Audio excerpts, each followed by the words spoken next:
Mon tir j'espère que vous allez bien, bienvenue pour une nouvelle vidéo sur ma chaîne.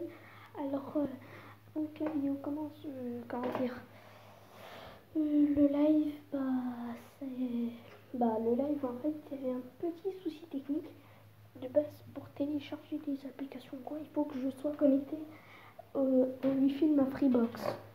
Et puis comme par hasard, au dernier moment que je poste la vidéo, mon internet là de la Freebox capote. Quand j'essaie de me connecter, il me dégage comme ça là.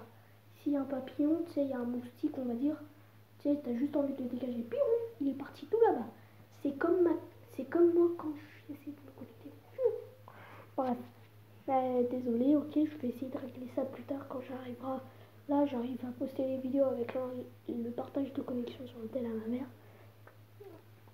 Bref, alors, sans plus tarder, ce sera un thread d'horreur que j'ai vu. C'était un espagnol. Je sais pas. Ouais, espagnol. Ouais, c'était bien espagnol. C'était un espagnol qui a posté ça. J'ai galéré. J'ai perdu une semaine de ma vie, ok.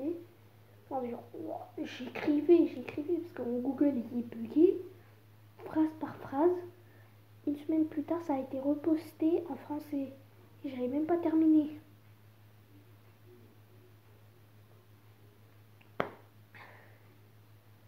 Et j'étais énervée quand j'ai vu qu'il a été reposté en français. Et puis bien sûr, j'ai, comment dire, je marre mes cheveux. Et puis comment dire, le texte Barcelone ou espagnol, j'arrive même plus à parler. Bref, ça ils l'ont supprimé, je sais pas pourquoi, je crois que c'est le créateur, il a supprimé. Bref, je ne peux pas dire si c'est une fiction ou c'est une histoire réelle, c'est à vous de le savoir. Moi j'en sais rien, il n'a pas marqué, je pense que c'était plus une fiction. Bref, même son prénom il est en espagnol, alors je vais dire Martin. Bref, cette personne qu'on va appeler Martin était en coloc avec ses deux potes. Bref, un jour, en fait là j'ai pas le texte, j'ai dû, comment dire, lire tout le texte pour enregistrer des trucs. Bref, enregistrer un texte. Je vais faire partie par partie, d'accord? Bref, première partie. C'est l'histoire de Martin, je vais l'appeler comme ça, qui vit en coloc avec ses trois potes, ok? Attends, j'essaie. Bref, il vit avec ses trois potes en coloc. Et ensuite, un de ses potes, vers 3h du matin, un de ses colocataires, réveille l'autre colocataire et Martin. Martin, il dit pourquoi? Et puis le colocataire, il dit, est-ce vous qui a laissé la porte d'entrée ouverte et posé une clé sur, comment on appelle, plan de travail, je pense, là où il y a la cuisine, où c'est un truc où on peut poser les casseroles. Voilà, il dit plan de travail, ouais. Ouais. Et est-ce que c'est vous qui avez posé une clé sur le plan de travail où dessus c'était marqué, je pense, garage? Ou bref, garage. Puis ensuite, Martin dit non et son colocataire aussi. Et puis là, Martin commence à se dire, il se passe quelque chose de chelou. Moi déjà, je me suis barrée de la maison. J'aurais pris mes jambes, comme ça, hop, oui, je me barre.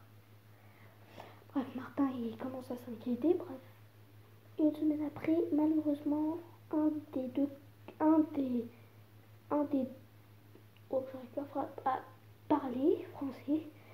Un de ces deux colocataires, est parti un petit peu chez sa meuf, chez sa femme, je sais pas, comme vous voulez. Bref, et du coup, ils étaient que deux, que Martin et le colocataire. Mais par chance, c'était le colocataire qui a trouvé la clé et la porte d'entrée ouverte qui est restée. Pas l'autre, il s'est barré, il est pas parti définitivement, bref. Puis ensuite, une semaine après, le colocataire, bref, revient. Et puis Martin et ses deux colocataires, ils décident d'inspecter sur la clé et pourquoi la porte est ouverte. Bref, tout ça essaye de trouver. Ils appellent aussi des policiers. Bref, les policiers Martin et les deux colocataires essaient de trouver des trucs. Et oups, comme par hasard, un policier, pardon, j'ai du mal à parler français, a trouvé un empreinte de, comment dire, par exemple, imaginez vous réparez un véhicule, vous avez de la poussière noire. Bref, il trouve une petite empreinte de doigt sur la clé, bien sûr, ce que j'aurais pas trouvé. Bref, voilà. Puis ensuite, il décide, la police, de ramener cette empreinte dans leur truc, là, je sais pas quoi, là. Ils décident d'inspecter pour voir si c'est l'empreinte à qui. Et puis quand ils ont réussi, échec et fausse joie, c'est marqué un mystère. Quand les policiers ont recherché, hein. Et ça se voit que c'est une fiction, parce que les gens ça ferait jamais ça. Je trouve son truc, c'est bon, c'est tout de suite. Puis bref, voilà. Et puis si vous voulez la part, bref, ils trouvent un mystère. Et là, ça s'arrête là pour la première partie. Si vous voulez une partie 2, likez, partagez pas.